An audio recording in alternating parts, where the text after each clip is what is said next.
কাপোৰত লগা যিকোনো দাগ, সেয়া লাগিলে চিখৰৰ দাগ বা ধৰি লওক তামোলৰ দাগ বা তেনেকুৱা ধৰণৰ হালধিৰ দাগ, যদিহে আপোনালোকৰ কাপোৰতো লাগি আছে তেতিয়াহ'লে এই পদ্ধতিটো অৱলম্বন কৰি চাব পাৰে। যথেষ্টখিনি উপকৃত হ'ব। আগতে যদিও দাগ নাইকিয়া কৰাৰ ভিডিঅ' দিছিলোঁ, বহুতে উপকৃত হৈছিল আৰু কোনোবা এজন দুজনে উপকৃত হোৱাও নাছিল। সেইবাবে মই পুনৰ ব্যৱহাৰ কৰি এইখিনি বস্তু সুফল পোৱাৰ পিছত আপোনালোকলৈ ভিডিঅ'টো আগবঢ়াইছোঁ।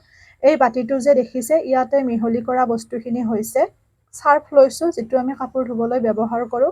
সেয়া চাৰ্ফ। প্ৰথমতে লৈছোঁ পানী আধা বাতিমান দেখিছে, তাত চাৰ্ফ লৈছোঁ আধা চামুচ, লগতে তাত যিটো আমাৰ চ'ডা আছে, বেকিং চ'ডা, সেয়া লৈছোঁ তাত আধা চামুচ, লগতে তাত চূণ লৈছোঁ, যিটো তামোলৰ লগত খোৱা হয়। চূণ অকণমান লৈছোঁ, আধা চামুচতকৈও কম চূণ তাত মিহলি কৰা হৈছে। লগতে ইয়াতে ইনো দিছোঁ আধা চামুচমান, যিটো 10 টকীয়া ইনোৰ পেকেট আছে, সেয়া আধা চামুচমান দিছোঁ।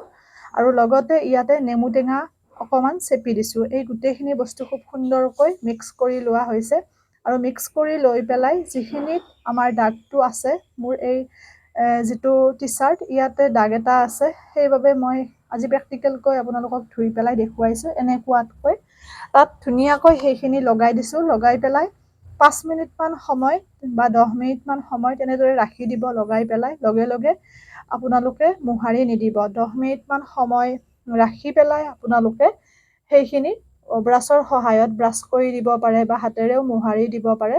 তেনেদৰে আপোনালোকে কৰিবচোন। আপোনালোকৰ যি তামোলৰ পিকৰ দাগ বা ধৰি লওক গুটখাৰ দাগ বা তেনেকৈ যিকোনো দাগ আৰু মুঠতে, তেতিয়া আপোনালোকে সেই দাগটোৰ পৰা পৰিত্ৰাণ পাব আৰু চিয়াহীৰ দাগো যাব। বহুতৰে সৰু ল'ৰা-ছোৱালী স্কুলত পঢ়িলে চাৰ্টত, বগা চাৰ্টত চিয়াহীৰ দাগ লাগে আৰু সেইটোৰ বাবে মাকসকল বহুত সমস্যাৰ সন্মুখীন হয়।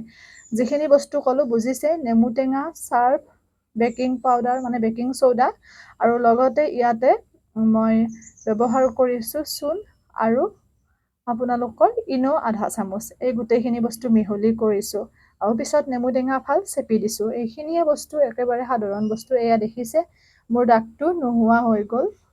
এনেকৈ কি দাগ লাগিছিলে অৱশ্যে গম নাপাওঁ, কিন্তু যিকোনো দাগে নোহোৱা হ'ব। আৰু এনেও যদি আপোনালোকৰ যদি দাগটোত অকণমান চূণো দিয়ে, নৰ্মেল দাগ যদি হয়, বেছি ডাঠ যদি নহয়, চূণ অকণমান দি পেলাই যদি 10 মিনিটমান সময় ৰাখি পেলাই আপোনালোকে তাত অকণমান চাবোন বা চাৰ্ফ লগাই পেলাই যদি ব্ৰাছ কৰি দিয়ে, তেতিয়াও কিন্তু দাগটো নাইকিয়া হৈ যায়।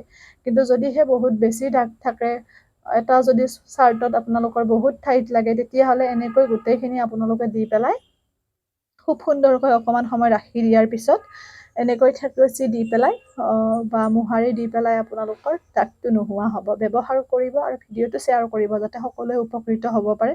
কাৰণ এনেকুৱা সমস্যাৰে সকলোৱে জৰ্জৰিত হয়, নহয়নে? বিশেষকৈ কাপোৰত লগা দাগ। আৰু এটা কথা, যদিহে বেলেগ কাপোৰৰ পৰা বেলেগ কাপোৰত ৰং লাগিছে, এই পদ্ধতিটোৰে কিন্তু আপোনালোকে উপকৃত নহ'ব। তাৰ বাবে বেলেগ পদ্ধতি হ'ব। মই চেষ্টা কৰিম, যদি তেনেকুৱা ভিডিঅ' লাগে জনাব। কিন্তু এতিয়া বৰ্তমান আপোনালোকৰ যিকোনো কাপোৰত লগা দাগটোহে নোহোৱা কৰিব পাৰিব। এৰিছোঁ আজিলৈ, আৰু দীঘলীয়া নকৰোঁ। পুনৰ নতুন ভিডিঅ' এটিৰে আপোনালোকক লগ পাম। সকলো ভালে থাকক, সুস্থ থাকক, হাঁহি থাকিব। ভিডিঅ'টো শ্বেয়াৰ কৰিব, যাতে সকলোৱে উপকৃত হ'ব পাৰে।